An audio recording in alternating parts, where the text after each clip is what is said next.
kasama natin Pastor Jeff Elescopides ng Anchor Church PH.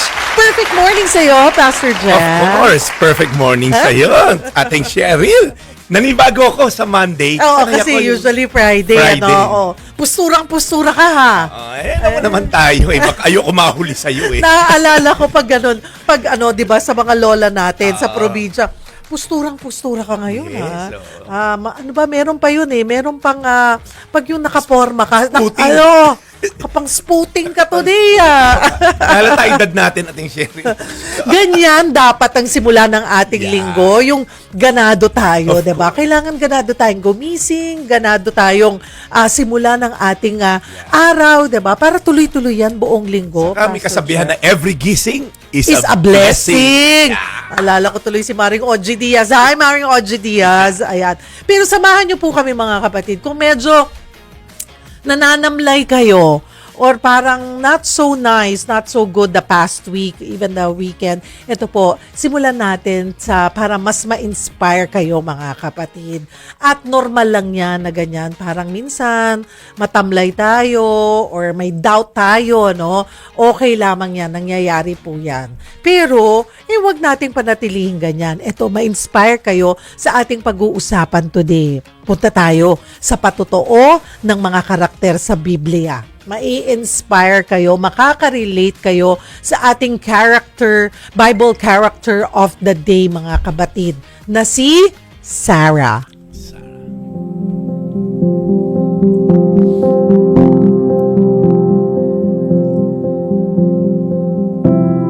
Mahalaga pong babae si Sarah sa kwento ng pananampalataya sa Biblia, mga kapatid. Matatagpuan sa libro ng Genesis ang kwento ni Sarah, asawa ni Abraham. Dati na rin natin tinalakay si Abraham dito sa ating Bible character of the day. Si Sarah po ay asawa nga ni Abraham. Dati silang nakatira sa Ur. Lumipat sila sa Canaan matapos tawagin ng Diyos. Nangako ang Diyos kay Abraham na gagawin siyang ama ng maraming bansa. Ibig sabihin po niyan, magkakaroon siya ng maraming lahi na pagmumulan ng iba't ibang bayan at bansa. Magiging ninuno si Abraham ng maraming tao at bansa at pagpapalain sila sa pamamagitan niya. Pero may isang problema. Paano kakalat ang lahi ni Abraham kung ang asawa niyang si Sarah ay baog at matanda na?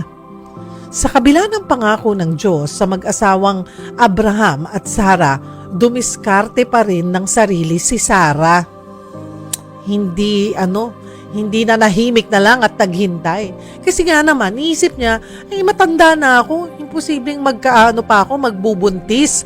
So, ang mungkahi niya kay Abraham, magkaroon ng anak sa kanilang alipin na si Hagar. At ang anak na ito ay si Ishmael. Lumipas ang marami pang taon. Natupad ang pangako ng Diyos kina Abraham at Sarah. Nasa 70 taong gulang na si Sarah, 90 years old na si Sarah nang siya'y mabuntis. Isinilang niya ang anak nilang si Isaac. Yan po ang kwento. So 90 years old, nung mga panahon na yon, Pastor Jeff, nagsisiping pa mag-asawa. Naisip mo yun. Well, tingnan muna. Nakabuo Diba? Nakabuo din, biro lang. Hindi, tama ikaw naman. Alam mo, lahat yun naiisip siyempre natin, diba? Well, bago muna doon sa siping na part. Hindi, tingnan natin yung buhay din natin si Sarai. Sarai yung una niyang pangalan. S-A-R-A-I. Si Sarai, unang-una, pag ikaw ay baog during that time, emotionally painful. Yes. Kokonti pa lang populasyon nun, so expected sa mga babae, of course, magsisilang para sa napangasawa niya. So, it was considered pang cursed during the time.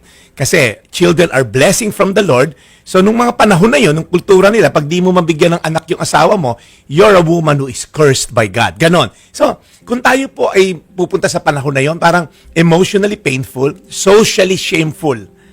Nako, Sarah, kailan mabibigyan kami ng apo? Doon sabihin ng magulang na sila Haran, di ba? Mga kapatid na to si Abraham, may mga pamangkin na si Lot and all.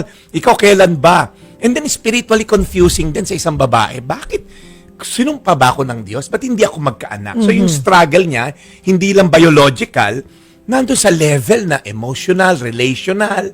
Parang kung titinan mo, sige, mag-anak ka na lang sa iba para matuloy lahi mo. Diba? Kasi ang yaman ni Abraham. Oo. To the point na pinush niya pa yung sarili Yeah. niyang asawa na makipagtalik sa iba. Now, again, this happened. Si Abraham naman, umuo agad. Hindi, Hindi, okay, Explain sorry. ko to. Talaga to si Ate Cheryl. Mainit ang ating talakayan, lunis na lunis. Okay, explain ko muna sa mga modern day hearer na katulad natin. This was almost 3,000 years ago na nangyari to. So mind you, Cheryl, yung surrogacy na ngayon, di ba, pag di ka magkaanak, tapos gusto mong magkaanak ng sarili mo, so yung egg cell mo, bibigay mo sa isang donor, di ba? So hindi Para mo asawa. aha. Oo. Surrogacy tawag doon. Walang nangyaring pagkatali kasi may medical advancement na. Same thing nung unang panahon. May mga nahukay na mga Mesopotamia edict or rule nung unang panahon. Nahukay ito nung unang panahon, ha? Nahukay ito na nagsasabi dahil property ang mga servant, pwedeng makipagtalik yung amo, ibibigay nung among babae, yung magiging anak ay pag-aari ng babaeng hindi magkaanak. So it's a legal accepted norm nung panahon na yon. Oo. Culturally, legal yon. Pero again, hindi sinabing legal sa culture, tinanggap ng Diyos. Ng Dahil Diyos, hindi oo. yon nararapat sa mata ng Diyos. Dahil pinangunahan po nila ang Diyos at tayo po ngayon ay may nagkaroon ng mga Arab countries because of si Ishmael, yun yung ninuno. So yung rift between the Christian, the Jews, and mga Arab countries, dito nagsimula dahil si Sarah ay in a way na inip. Siyempre naman, during that time, ating Cheryl, siya ay 75 years 90? old. Oo, tapos 90 na nung nagkaanak. Yes, mga another 15 years in the waiting. Ang tagal naghintay. 13 to 15 years pang naghintay mula nung pinangunahan nila ang Diyos. Ang lesson dito, bagamat si Sarah ay nasa Hall of Faith doon sa Hebrews, siya ay nagduda rin. Oo, 'di ba? Ano yung naging reaksyon niya, Pastor Jeff, 'di ba, nung sinabi kay Sarah na bibiyayaan siya ng anak? Well, Parang 'di ba napatawa lang, napaano yes. Kasi you have to understand, 10 years have passed, umaasa siya kahit na, kasi wala namang medical advancement no na siya yung baog. Pwedeng si Abraham ang baog, di ba? Wala namang natetest eh. So, nagkaalaman lang, nung nabuntis nga tong kasambahay niya na si Hagar, talagang lalong nabaon lalo yung hinagpis niya. Ako pala talaga yung may ako pala talaga yung may kakulangan. Kakulangan. Oo. Oo. Pero, again, Jerry, 10 years have passed, umaasa siya, pero since wala, sabi, Abraham, pangunahan na natin ng Diyos, baka naman sa iyo manggagaling, hindi sa akin. So, ito aking kasambahay na si Hagar, sipingan mo. Na-imagine ko si Abraham, naglilinis ng kuko, sabi niya, ikaw, plano mo yan. Go! Maliligo na ako ngayon. Hagar, halika na. So, in fact, study ng mga biblical scholars says, pag nanganak si Hagar, nasa ilalim ng tuhod ni Sarah, symbolizing na sa akin lumabas yung bata. So habang nanganganak yung nabuntis na alipin, nasa ilalim siya ng tuhod na tong amo niyang babae, it's a symbol na, symbolizing na lumabas sa akin yung bata na yan, akin yan. So ganun yung system nung unang panahon. And that's accepted. Again, that's accepted. Norm. Oo. But ang maganda sa Bible, it's indicative, nandun sa Bible, pero hindi siya prescriptive. Hindi ngunit, ayan baka lang po may nakikinig ngayon. Dahil ka, hindi ko maanakan tong mom mo eh. Nasa Biblia pala, pwede kitang anakan. Yan po ay nasa Bible, descriptive, ibig sabihin, dinescribe sa Bible, but it doesn't mean it's prescriptive. Hindi yan tinuro ng Diyos. Hindi niya inaalaw. Kinuwento lang yung nangyari noon, pero it doesn't mean na pabor ang Panginoon sa ganoong pamamaraan. Kaya dito sa kwento ni Sarah, Pastor Jeff, di ba nga, nung parang siguro naririnig niyang nung bumisita si Lord at saka mga anghel at kinausap nga si Abraham, nung narinig niya, bibigyan ko kayo anak, parang napatawa lang na, hindi siguro, di ba? Parang mangyayari pa ba yan? So yun. So, hindi dahil na, kumbaga parang, anong pinapakita nun sa karakter ni Sarah? Yung pagdududa? Yes. Alam mo, Yung sa kanyang pananampalataya. alam mo, Cheryl, isa sa maganda rito sa talakayan natin, this may be thousands of years nang happen, pero there's always a Sarah in all of us. Totoo. Again, tingnan niyo po itong picture na to. Agree. 89 years old si Sarah, may dumalaw kay Abraham, okay, na anghel na nagkatawang tao. Well, according to studies, yun po ay si God, yung tinatawag na theophany, nagkatawang tao, panandalian. Sinabi, same time next year, yung misis mong si Sarah, hawak yung magiging anak na ibibigay ko. Now, si Ishmael was around 13 years old na that time. So, pwedeng tinanggap na lang nila. Alam mo, Abraham, 13 years old naman na tong anak ng servant natin. Siguro dyan ibibigay yung pangako na you will have a descendants as numerous as the stars and the sand in the shore. So, sabi ni Abraham, baka nga. Pero may dumalaw. Abraham, next year, 90 years old yan si Sarah. At ikaw, Abraham, 100 years old. You will hold the baby. Sarah will hold the baby in her hands. Doon tumawa si Sarah. Ang tawa po niya, ngayon pa ba naman ako bibigyan ng kaligayahang magkaanak? So yung tawa niya, yung parang smirk. Ngayon pa ba ako magkakaanak? Kaya ako'y nabenta na next year. Di ba parang hinihintay ko na lang yung 100,000 ko sa LGU ko dito. Di ba parang 89 years old, baog na babae, yung asawa niya 99 si Abraham, paano magkakanak? Kaya siya tumawa. In fact, the name Isaac means she laughed. Laughter. Yung word na Isaac means laughter. Because, ano sinabi sa Bible? Makinig po kayo sa mga nakikinig. Ang sabi ng anghel, ba't ka tumawa, Sarah? Hindi po ako tumawa. Hindi, tumawa ka. Is anything too hard for the Lord? Kumbaga, ako nag-create ng heaven, ng stars, ng moon, bilyon-bilyon, trilyong star, isinabit kong isa-isa. Ano yung problema mo? Magkakaanak ka sa edad na 90, sabi ni Lord, is anything too hard for the Lord? Makinig po kayo. Kayo na nakikinig ngayon. Maaring hindi ka baog. Maaring hindi nagdudulot ng hindi ka nakapaglabas ng buhay sa sinapupunan mo. Pero ano yung isang baog sa iyo ngayon in terms of barrenness? Yung bang relasyon mo sa mister mo? In terms of wala na bang buhay? Yung unforgiveness mo sa nanay mo, sa tatay mo, sa kapatid mo. Ano yung mga bagay na hindi mo na inaasahang mabubuhay pa? Yung wayward mong anak na hindi na umuwi, 4 na taon na, nag-drugs, nabuntis ng maaga, and feeling mo, patay na yung relasyon ko sa kanya. Ano po yung maaaring isang patay sa iyo ngayon? Maaaring hindi physical, maaaring relational, maaaring hope. Ano yung patay? Depressed ka ba gabi-gabi because wala ka ng hope? Si Sarah po ay magandang ehemplo na tinanong niya, is anything too hard for the Lord? Mayroon bang anumang bagay na napakahirap sa Panginoon? Grabe, no? Kasi, alam mo, Ateng, the following year, eto, dito na papasok yung tanong mo kanina. Okay? The following year, may hawak si Sarah na bata na nanggaling sa sinapupunan niya. Now, ini-imagine ko nung pag-alis ng anghel. 99 at 89 na mag-asawa. Or, paano ba yung Sarah? Paano ba natin Naniniwala gagawin ka bang next year may anak na tayo? Sabi ni Sarah, ito maliligo na nga ako. Kasi, parang, and then you have to give credit kay Sarah, ha?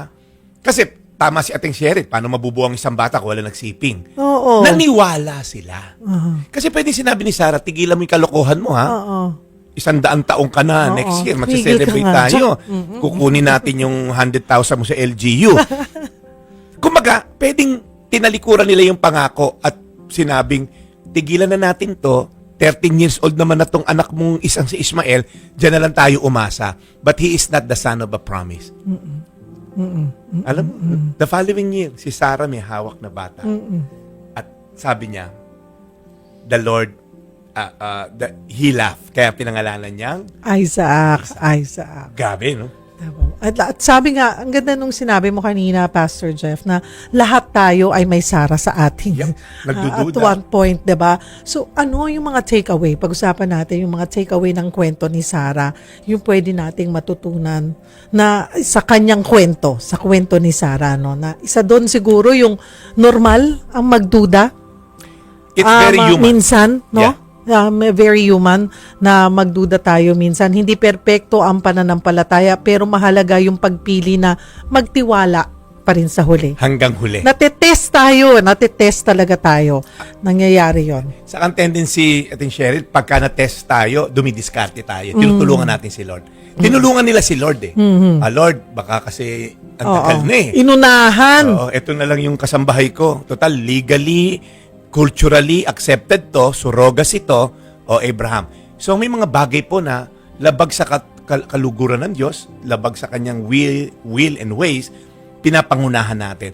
Baka naman gusto tayo i-bless ni Lord sa negosyo, pero ang tagal eh. O sige, sumabay na tayo sa laban ng iba. Mag-under the table na rin tayo sa bidding. Mag-SOP na rin kayo. Mag-SOP na rin tayo sa mga bidding. So, yung culturally or business side na to, legal na yan eh. Tinatanggap na yan ng mga tao doon. Kalakaran na yan.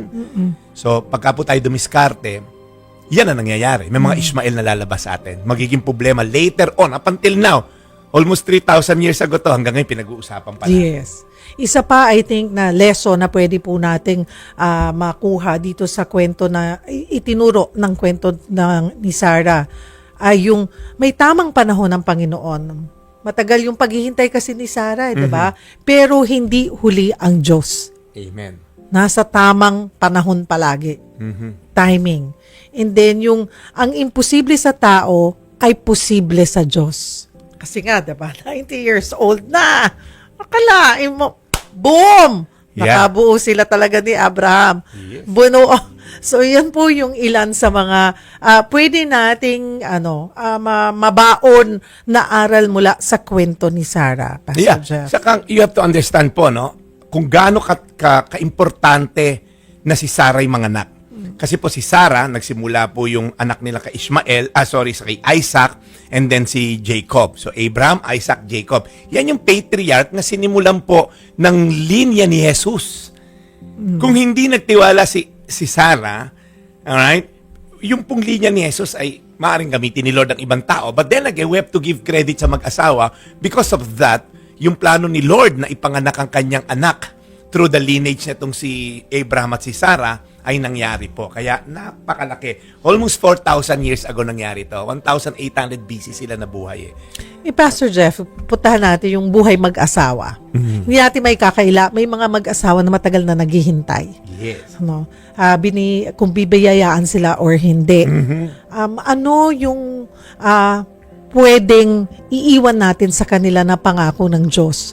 Kasi hindi naman literal na dadating ulit dyan ang mga anghel at ang Panginoon, hindi ba, mga kapatid? Yeah. Nandoon yung merong umaasa pa rin. Yes. Yun ang pangako ng Diyos kay Abraham at Sarah. Yeah. But maybe it's not for everyone. Correct. So ano yung pwede mong... Kasi minsan it's easier para sa mag-asawa na maghiwalay dahil naman tayo anak. Gusto nung isa ng anak. Pero mapanatili pa rin na strong yung kanilang marriage. Well, alam niyo po, totoo yan. It's the reality of life na hindi lahat na mag-asawa na biyayaan ng anak. But then again, my hope and prayer, hindi kayo nag-asawa for the mere purpose na magkaanak. Kasi kung ganon, alamin mo muna, baog-gabaw, hindi. Kasi kung hindi kita papakasalan. Alam ko na kaya kayo nagpangasawahang mag-asawa. Okay? Of course, may hope at may dream na magkaanak. Pero I hope na mahal mo yung babae for whatever reason. Okay? At pangalawa, hindi po nasusukat sa anak na magkaanak ang blessing ng Diyos. Kasi minsan, may mga taong nagkaanak, yung pa yung naging source ng sakit ng ulo. So, ang point ko lang, hindi ngunit may anak, blessed ni Lord. At hindi ngunit walang anak, ay curse ni Lord. So, siguro po, lalo natin palalimin yung pananampalataya natin sa Diyos. Kasi po, doon tayo magkakaroon ng contentment. Hindi anak ang magbibigay sa atin ng fulfillment or contentment. Kasi baka ma-divert ang ating focus na kung may anak lang ako, mas masaya ako. Well, pag may Diyos ka, doon ka masaya. Pag may relasyon ka sa Diyos, doon ka dapat magkaroon ng fulfillment at satisfaction. At kung dumating, praise God. Kung wala, blessed be the name of the Lord. Yan ang sinabi ni Job na isang bagsak, yung 10 anak niya namatay in the same day. Sabi niya, the Lord gives, the Lord takes. But blessed be the name of the Lord. Siguro, ang payo ko sa mag-asawa, lalo niyong paigtingin yung inyong intimacy, inyong exclusivity. Huwag niyong hayaan na, wala, hindi mo bigyan anak, hanap ako sa iba. hindi po maganda magiging ending pagka sinira nyo what God has joined, let not man separate. Sabi. Amen. Oh, mga kapatid, mula sa ating Bible character, sagutin po ang tanong na ito para sa pagkakataon na magkamit ng gift pack mula po sa MX3. Ang aming tanong, ano ang pangako ng Diyos kay Sarah? At kayo po, ano rin ang natutunan nyo sa kwento ng buhay ni Sarah? I-comment lamang po ang inyong sagot sa 1PH o sa Cheryl Cosim FB page at YouTube live stream. At baka isa po kayo sa mapili namin na magkamit ng gift pack mula po sa MX3. Oo mga kapatid, ang pananampalataya po ni Sarah ay hindi perpekto, pero totoo. Nag-alinlangan siya, pero pinili pa rin magtiwala. Marahil may hinihintay rin po tayo ngayon, isang panalangin, isang pangarap, isang sagot. Ang kwento ni Sarah ay paalala, hindi huli ang Diyos. Hindi imposible ang sitwasyon mo at ang pangako niya ay darating sa tamang panahon. O wag po kayong bibitaw mga kapatid ha, magbabalik pa rin ang Perfect Mornings. At kami po ay nagbabalik sa Perfect Mornings at mas perfect ang ating awaga dahil kasama natin si Pastor Jeff Elescopides ng Anchor Church PH. Kamusta ang Anchor Church? Oh, grabe si Lord. Ang daming ginagawa ni Lord sa Anchor Church. Primarily, sa digital space talaga Yes, tinatawag. oo. Kaya nakakatuwa lang, like right now, dun sa WhatsApp community natin, ang dahil mga taga Middle East nagre-request ng Lalo prayer. na ngayon. We will include them later sa yeah. ating dasal. Yes. So, ang ganda, yung mga people are praying for one another. So, Yes. every Saturday, 4 p.m. po yung live, pero nandiyan naman po yung recorded. Kaya, yan po, Anchor Church. So, Anchor Church PH na sa Facebook. And, we get, we stay connected, mga kapatid. Yes. Kahit na siguro, malaking bagay itong naisip mo na sa digital space gawin ito, Pastor Jeff, kasi ang dami nating alam mo na mga Pilipino, nakakalat sa buong mundo. I think, according to a recent survey, yung data, around 10 million Na. OFW and immigrant Aha. nasa labas ng bansa. At yung mga lugar na liblib ng kaduluduluhan, di mo iisipin na may Pinoy. May makikita kang Pinoy. Magugulat Pero iba ka. pa rin na alam natin na may kanya-kanya tayong dahilan kung bakit tayo lumayo ng bansa, diba? Yeah. Para sa mga pamilya. Pero ito yung isang way, I think personally, itong Anchor Church PH mo ay isa sa para manatili silang maramdaman nila na nasa Pilipinas, hindi pa Ang rin galing sila. mo. Nakakatuwa kasi, Cheryl, like sa mga sa Canada, sa US, pastor kasi puro English-speaking mga pastor dito. So, para naglo-long din kami ng Taglish na can relate yung mga illustration, mga analogy mo sa mga katuruan mo. So, nakakatuwa. Kaya ang dami nating mga taga-subaybay. And at the same time, of course, nare-refresh sila ng salita. Oo. Tsaka at least mararamdaman nyo na hindi po kayo nag-iisa. Amen. So you be part of a community. And how are they gonna be part of Well, mamaya Anchor po, Church padala PH ko kay Sige Ating nga, Carmi yung... para ma-post natin sa yes. dulo ng programa, mga kapatid. Yes. O, sige, habang hinihintay natin yan, hintayin nyo po yan mamaya, ipapakita namin. Punta na tayo. 'Di ba? Mula doon sa kwento ng Bible character na si Sarah, ay teka, sagutin nyo muna to para baka malay nyo, isa kayo sa mapili namin na magkabit po ng gift pack mula sa MX3. Ano ang pangako ng Panginoon kay Sarah? At ano ang natutunan nyo sa kanyang kwento, mga kapatid? Sali po kayo, i-comment nyo yan sa FB page ng 1PH at ng Cheryl Cosim FB page. Mamaya, babasahin namin yan ni Pastor Jeff isa-isa. O, dito na tayo, mga kapatid, sa next part ng ating programa. Diba minsan mahirap talagang maintindihan yung plano po ng Diyos sa ating buhay. Yung pinaka-aasam mo, minsan makukuha mo, pero minsan hindi. Yung mga hindi mo naman hinihingi, ibibigay na sa'yo. At yung hinihingi mo, may hindi nga ipinagkakaloob sa'yo. Mahirap maintindihan, diba, minsan mga kapatid. Pero sa mga kwento ng pananampalataya, magulo sa simula ang lahat, pero napakaganda ng dulo. Yan ang pangako ng Diyos sa bawat dagok o tagumpay ng buhay. Gaya ng mga ipinadala ninyong sulat sa amin. Eto, puntahan po natin sa ating counseling segment. Ang unang letter sender po natin ay itago natin sa pangalang Nestor. Perfect mornings po. Ako si Nestor mula sa Maynila. Meron po akong 2 anak. Yung isa, graduate na ng college. Ito po siya. Yung isa po, graduating IT. IT po siya. Yung isa po, graduating na sa kursong Business Administration. Ang asawa ko naman, nagbabantay sa maliit naming tindahan. Ako naman, taxi driver. Simple lang po ang buhay namin. Hindi naman po ako naghahangad na yumaman. Basta makakain ng 3 beses isang araw at may baon ang mga anak namin sa eskwelahan. Okay na po yan. Okay na kami ng misis ko. Tuwing nagsisimba kami, ang tanging hiling ko lang sa Panginoon, walang magkasakit sa amin. Kahit hindi na kami magkaroon ng sariling bahay, kahit habang buhay ako magmaneho ng taxi, basta malusog ang pangangatawan namin, okay na po ako. Kaso, yung nag-iisang hiling ko po, parang hindi na ibigay sa amin ng Diyos. Yung asawa ko po kasi, biglang nanakit ang tiyan. Akala namin, simpleng problema lang sa tiyan. Pero tumagal ng ilang linggo, dinala ko na siya sa ospital. Pinagawan kami ng iba't ibang laboratory ng doktor. Hindi ko po naintindihan anong nangyayari. Pero sa puso ko, ramdam ko na parang may mali. Hanggang sa lumabas ang resulta ng laboratory test, kinausap kami ng doktor. Para akong binuhusan ng malamig na tubig nang sinabi niyang may cancer ang misis ko. Sa colon daw po ang problema. Nang mga oras na yon, hindi ko alam anong gagawin ko. Iniisip ko, wala naman akong ibang hiniling sa Panginoon. Bakit yung simpleng magandang kalusugan hindi naibigay sa amin? Ngayon patuloy na lumalaban sa cancer ang misis ko. Labas-masok kami sa ospital. Unti-unti na rin nawawala ang buhok niya dahil sa therapy. Unti-unting nanghihina ang katawan.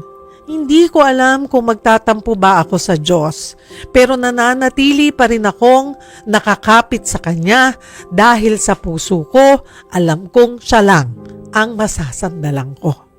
Ano po bang plano ng Diyos, Ma'am Cheryl at Pastor? Ang hirap nun, no, Pastor Jeff? Diba, hindi siya naghangad na magkaroon ng sariling bahay. Okay na daw sa kanya na Simpleng buhay. Oo, kahit magmaneho nga daw siya buong buhay niya. Tanging laging dasal niya maayos na kalusugan. Then boom, colon cancer. Ano po ang sinasabi ng Biblia sa pagkakaroon ng mga sakit? Wow.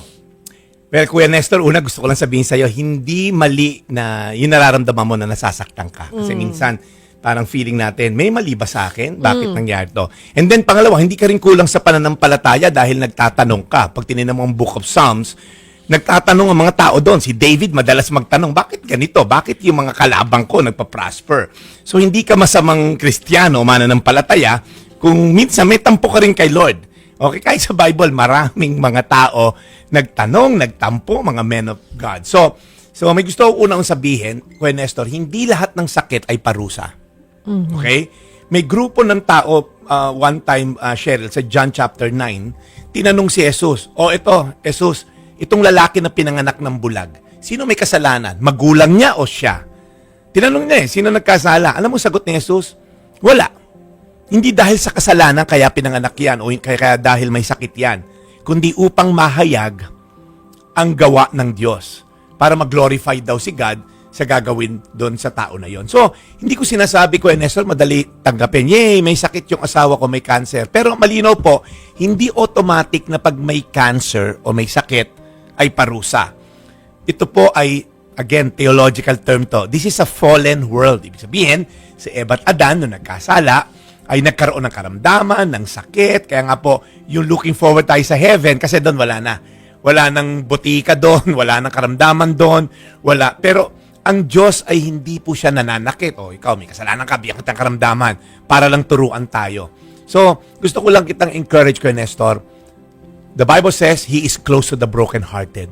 Ngayong ikaw ay talagang nagpipighati, namimigati ka, nangihina ang katawan mo, nangihina ang emosyonal mo. Sabi sa Psalm 34:18, the Lord is close to the brokenhearted. Hindi ka nilalayo ng Diyos sa Kanya, kaya ka binigyan ng mga pagsubok. In fact, sabi sa Bible, na tayo raw po ay consider it pure joy whenever we face trials of many kinds. Kasi po, the testing of our faith produces perseverance. So yung karamdaman ng misis mo, I don't have the right or wrong answer na, hindi kasi may kasalanan ka kaya ganyan. Siguro wala ka namang kasalanan kaya ganyan. Ang alam ko lang po, ang Diyos, mahal niya tayo. Pangalawa, minsan, ang karamdaman ang nagtutulak sa atin para mapalapit sa Kanya. Ang dami ko, sa pagkapastor ko for almost 20 years, ang dami kong mga na-meet na tao na doon nila nakilala si Lord at their lowest point in their lives. Habang nagkikimo, habang nagdadialysis, Amen. sabi, Pastor, alam mo, sobrang busy ako, wala akong pahinga, linggo na lang i-golf ko pa para makakuha ng kliyente. Ngayon, ini-slow down ako ni Lord because of this cancer. Natuto ako na, hindi ko pala kailangan lahat ng karangyaan na to. Yung magising lang pala, dapat maging thankful na ako. So, nagkaroon siya ng realization. So, Kuya Nestor, hindi ngunit may karamdaman ay sumpa ng Diyos. Maring ito ay kasama sa plano niya.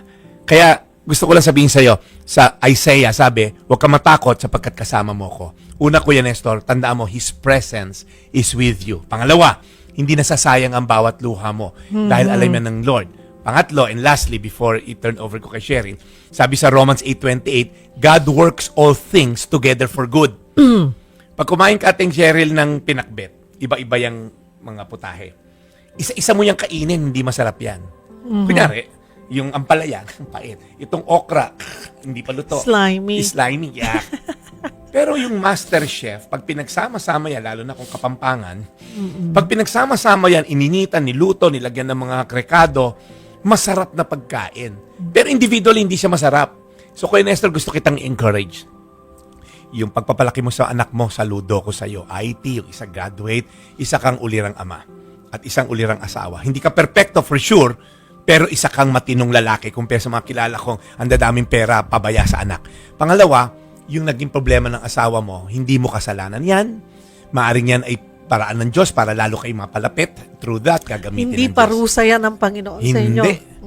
Maaring nga sometimes it becomes a blessing kasi lalo mong lumalim ang panampalataya sa Lord. Manalangin tayo mamaya. Isama ka namin sa panalangin na lalo ka mapalapit sa Diyos. Kagaya ng mga ibang Bible characters natin, yun pwedeng test ng faith ni Lord.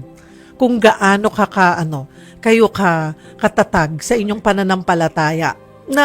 Speaking of colon cancer, very close to my heart kasi yung tita ko, sa father's side, my only aunt na parang second mom na sa amin, nagkaroon siya ng colon cancer. She died of colon cancer. And we were always worried and alam nyo, sabi niya, I'm thankful. Sabi niya, don't worry about me. Hindi ko question si Lord. I never questioned Him. Hindi masama ang loob ko sa Kanya. But I realize I'm more thankful and grateful. Doon sa Kanyang pinagdaanan na cancer. Third stage na nalaman na yung cancer niya. Because sabi niya, Bakit? bumalik siya kay Lord. Parang na-realize siya na for the longest time because nurse siya Nurse siya sa Stanford. Busy. Komportable ang buhay niya. Single siya. Wow. Nagagawa niya lahat. Pero kalimutan niya yung kanyang faith or yung kanyang relasyon sa Panginoon. Correct. And it happened before COVID and she survived during COVID and that was the time para maging close siya kay Lord, closer to God. Second, medyo nagkakatampuhan sila magkakapatatatlo na lang sila. Hindi nag-uusap. Nag-usap na ulit. Praise God. Yung dalawang kapatid niya, my dad and another, my aunt, ay my uncle, na for the longest time nagkatampuhan. Nag-uusap na ulit. Ngayon, hindi maghiwalay. So, may purpose. May purpose. Dahil kinuha na siya ni Lord, nandun na siya sa heaven. Yeah. Pero ito yung mga iniwan na aral at ayun. Yeah. Kuya Nestor, ang ganda ng testimony niya. Alam mo, narinig ko na yan multiple times, pero pag kinikwento yan ating Sherry, lagi siyang naluluha dahil damang-dama mo talaga na God is in control of everything. Okay? Kaya Kuya Nestor, gusto ko tang encourage. lumaban tayo, manatili tayong nakakapit kay Lord, ilaban natin ang kagalingan ng misis mo. But the end of the day, katulad ni Jesus sa Garden of Gethsemane, your will be done. Because alam ko, ang ending na to, kung mawala misis ko, kasama mo sa langit, wala nang sakit. Kung mabuhay, may testimony ako ng kabutihan mo. So either way, win-win ka, Kuya Nestor. Huwag kang tatalikod sa Diyos. Yes. Pag tumalikod ka, talo ka sa lahat ng anggulo. Totoo. Napasarap kami, Carmi. Gusto mo ba yung yung letter sender natin next time na lang? Ha? I-save natin yung second letter natin sa susunod. Tama. Maganda rin kasi mahimay natin yung Oo, susunod. nahimay natin. Kasi, and then, okay, sa ganyang pamilya, na, kasi, di ba, parang, siguro, parang, at simple-simple na nga, Lord, ang dinadasal ko, pero, iba pa yung ibinigay mo sa amin. Paano mo mapapakalma, or paano natin, anong maimapayo mo, Pastor Jeff, na, kung ano talaga yung mensahe ng Panginoon, ano yung plano ng Panginoon. Kasi lahat tayo, I'm sure it's a hard question. Ang hirap niya. Kasi 'di ba sa inyo lahat, pero how do you reply to that? Pag may mga nagpapa-counsel sa inyo na, Namatayan. Pastor, ang ayos-ayos, I've been a good Christian. Yeah. No? Pero then this happened. Anong mensahe mo? Well, lalo na kung mataas ang emosyon, you cannot just parang discount there or parang yung babaliwala yung minaramdaman nila. Kasi emotionally charged yan. Kung namatayan, treatment ng chemo, cancer and all. So, hindi po siya madali sabihin na, ano ka ba? Si Lord in control. Madali sabihin yan dahil wala sa akin. Pero siguro po, total, nandito na tayo sa punto na nasabi ko na yung mga ilang gusto ko sabihin. Number one, it all boils down to this one word, relationship. Yes. Kung gaano kalalim relasyon mo sa isang tao, dun ka magta-trust eh. For example, yung tatay mo, alam mong mahal ka, alam mong hindi lahat gagawin sa'yo, and then very close relationship ka. And then kailangan kanyang either idisiplina o may pinagdadaanan ka, sinabi sa'yo, anak, ako bahala dyan. Will you trust him? Ngayon, kung hindi siya nagpakita hanggang nag-college ka, wala kang relasyon, tas biglang sisipot, anak, ako bahala sa'yo. Tay, ang tagal mo nawala ngayon. So, ang point po na to, the deeper the relationship with God, the deeper po yung trust natin sa Kanya. Pangalawa, sabi po sa Biblia, my thoughts are higher than your thoughts. My ways are higher than your ways. So yung mga galawan ng Diyos, yung kanyang pananaw, yung kanyang diskarte, minsan kasi tayo po, meron tayong mga sariling diskarte, FYI lang si Lord. Oh Lord, meron akong ganitong negosyo, ganito, ganyan, pagtatapusin ko yung anak ko, tapos ganito, ganyan, and then we're gonna live happily ever after. Kinonsulta mo ba kay Lord? Kung sabihin ni Lord, actually, after 30 years, kukunin ko rin misis mo sa'yo. After 40 years, yung mister mo, ganito, ganyan. Kasi sa langit ko naman kayo gusto pagsamahin habang buhay. And this world is only limited. This is a temporal world. Kaya sabi sa Biblia rin, we are not of this world. Huwag tayo masyadong ma-in love dito sa mundo na to because one day, we're gonna have eternity to spend with God. So, huwag po tayo masyadong ma-in love dito sa mundo na to. Yes, enjoyin natin yung time here on earth. Pero one day, we're gonna see God face to face. At doon, there's no more pain, sabi sa Book of Revelation. No more sickness, no more sorrow. Wala na purong bilihan ng gamot. Wala na rin, hindi mo na kailangan yung discount card mo sa seniors mo para makabili ng murang gamot. Okay? So, kasi sa heaven po, it's gonna be eternal joy. Nandun na po yung hinahanap natin na saya. Okay? So, again, God loves you and God has the power to save you. Kaya po kung ano man maging plano niya, let's just put our trust in Him. God, you know what you're doing. Ikaw ang ama ko, ako'y anak mo. I'll just trust you. Amen. O mga kapatid, sali po kayo ha sa ating Bible Character of the Day na tanong.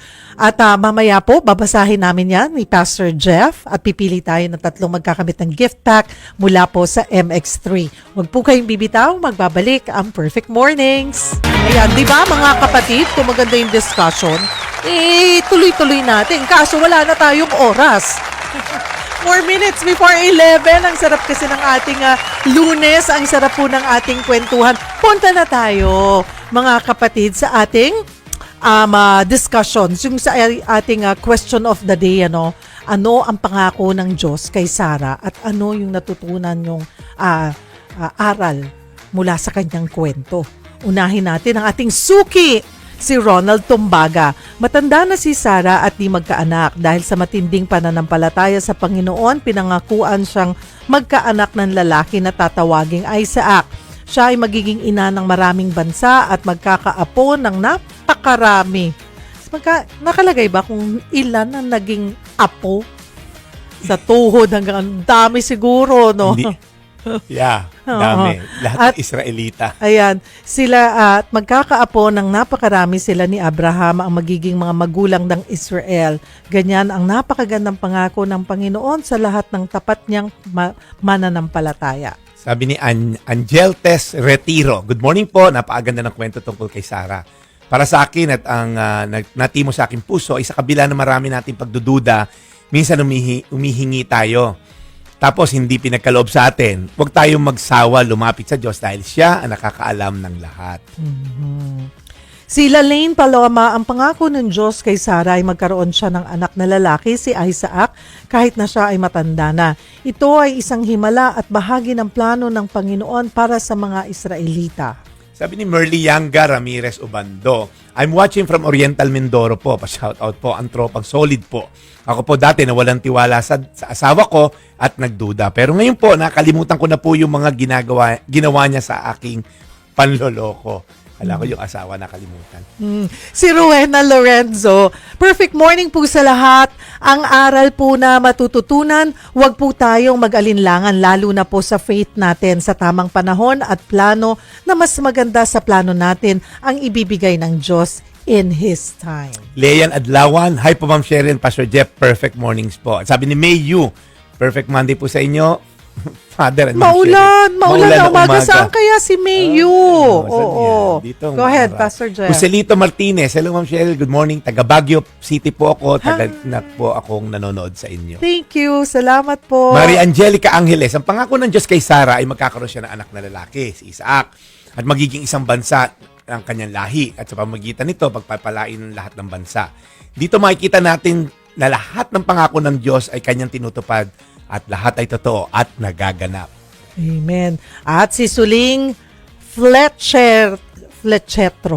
Good morning po. Ang pangako kay Sarah ay imposible dahil po sa sitwasyon niya na magkaroon ng anak sa edad na niya. Pero pinili pa rin niya na magtiwala sa Panginoon. Bilang isang mananampalataya po ako nagtitiwala ako sa ating Panginoon na lahat po ng bagay at problema na darating sa ating buhay ay wala pong imposible sa Kanya. Panginoon. Thank you so much mga kapatid for joining us this Monday morning. Sana perfect na ang inyong mornings buong linggo. Ayan, ang ating lucky winners ng gift pack mula po sa MX3, Maria Angelica Angeles, Rowena Lorenzo, and Suling Fletchetro. Ayan, Fletchetro. Congratulations sa ating winners. Pakisend po ang inyong detalye sa Cheryl Cosim FB page. I-DM nyo po sa amin. Ibigay ang inyong pangalan, contact number at kompletong address. Wala pong huwag nyo pong ipopost yung inyong details, pero i-DM nyo po yan mga kapatid. At Pastor Jeff, ayan, isama po natin sa dasal yung nangyayari ngayong gulo sa mundo. Yes. Marami tayong mga kababayan ang naiipit. Oo, dahil alam nyo, unfortunately, may isa na po tayong kapatid na nasawi sa missile strike sa Israel. Tel Aviv, yung caregiver. Yung caregiver na kababayan ko pa, taga Pangasinan. Sige po, tayo po'y magdasal. Panginoon, Ama namin sa langit, salamat po sa isang magandang diskusyon, Lord God, sa buhay ni Sarah. Salamat, Panginoon, dahil sa kabila ng kanyang pagdududa, siya po'y nagtiwala sa huli. At ngayon nga po may bansang Israel dahil sa kanilang pagtitiwala. At dahil doon, napanganak si Jesus, naging aming Savior. Dinadalangin namin, Lord, ang mga nangyayaring kaguluhan. Hindi lang, Lord, sa Middle East, even sa Russia and sa Ukraine, mga kaguluhan. Pero ngayon po, marami kami mga kababayan ang naipit, na apektuhan ng gulo dito sa Middle East. Dinadalangin namin po ang inyong gabay, ang inyong hand of protection, Lord God. Lord, sana po, huminto na to sa lalo madaling panahon. Matapos na po, kung may susuko, sumuko na, at na magkaroon na po ng kapayapaan sa region na yon. Dinadalangin namin, Lord, na at the end of the day, yung will mo, Panginoon, ang masusunod naman. Kaya, please lang, Lord, ingatan niyo po, lalo na mga kababayan namin. Wala na pong magkaroon ng casualty. Please lang, Lord. Dahil alam namin, Lord, mga kababayan namin nagtatrabaho upang makapagbigay sa pamilya nila rito sa Maynila, Pilipinas, ng masusustento. So, ingatan niyo po sila. Dalangin din namin si Kuya Nestor, ang kanyang asawa na may sakit ngayon. Mga Panginoon, patuloy niyo po silang gabayan, palakasin, at tanggalin na Kuya Nestor ang isip niya na isang sumpa ang pagkakaroon ng cancer. Siya po ay, alam ko, bibigyan mo ng wisdom sa kanyang pinagdadaanan sa pangalan ni Jesus. Amen. Amen. Amen. Thank you, Pastor Jeff. Yeah. Thank you for joining us. Ayan, salamat po mga kapatid sa inyong pagtutok po sa amin. At patuloy din, again, yung ating, yung Anchor Church PH. Ito po, I think this is also very timely, kanina pinag-usapan po natin yung mga naapektuhan ng mga kapatid natin sa Iran, sa Israel, mga kapatid sa Middle East, even sa Dubai. Ang dami po nating mga kababayan na natitest yung kanilang faith. And ang mahalaga po, maganda na to be part of a community, a church Correct. community, just like Anchor Church PH. Pastor Jeff, paano ba? Well, nakita natin sa screen po, yung QR code. Pag in-scan nyo po yan, globally naman po ginagamit yung WhatsApp dahil ito isang Meta na brand. So, please lang po, please scan the QR code and you'll be part of a global community where we can pray for one another. You can hear my sermons. Nandiyan po yung mga announcements. And of course, sa bandang kaliwa, yan naman yung libro na maaari nyo pong i-share sa mga kaibigan nyo dahil tagless siya. At nakakatuwa po. Ayan, ako si ating Cheryl, nag-member na. Ayan, makikita nyo po ang mga tao na Join community. Kasi di ba, pipicturean nyo yung QR code. So, ayan na mga kapatid, lumabas na. Yes. Anchor Church Community. Join community. Let's join the community of Anchor Church, mga Praise kapatid. God. Thank and you. And view. Ayan, nandito na ako. You'll have an opportunity po to pray for the people na magpo-post na ng prayer request. And kayo rin po, kung gusto nyong i-share yung mga hindi naman ganun ka-personal na ayaw nyo naman di malaman ng buong mundo. So just post there kung merong pinagdaanan and there are people who will pray. And mga updates po yan ting Sabado alas 4. Ayan, Ayan, of course, sa FB page, Anchor Church? Anchor Church page din po. Ayun, Anchor Church PH. And do you do live also? Yes, every Saturday 4 p.m. naman yon. Every Saturday, 4 p.m. Live mga na kapatid. Yung recorded, nandun din. Yung preaching ko last Saturday. Uploaded yan palagi. Uploaded. Di ba? Pwede nyong balik-balikan, mga kapatid. Tungkol kay Abraham ang topic at kay Sarah. Oo. So, ayan mga kapatid. Pero pag gusto nyo ng live, every Saturday, 4 p.m. po mga kapatid. Praise God. Thank you so Thank much. you. Thank you, Pastor Jeff. At mga kapatid, salamat po sa inyong pagsama sa amin today. Bukas, Public Service Day po tayo. Abangan nyo ang aming topic. Ipopost po namin yan sa aking FB page, Cheryl Cosim FB page. Please follow me on Facebook. At tumutok po kayo mamaya din, of course, every day, Monday to Friday, sa One Balita Pilipinas. 12 noon po yan hanggang 1 p.m. At bibigyan din po namin kayo ng update ukol sa nangyayari pong gulo mula between Israel and Iran, mga kapatid. Again, thank you for joining us. Kapatid, anuman po ang pinagdadaanan mo ngayon, may panibagong araw ng pagharap bukas. At tandaan, kasama mo kami sa Perfect Mornings. God bless!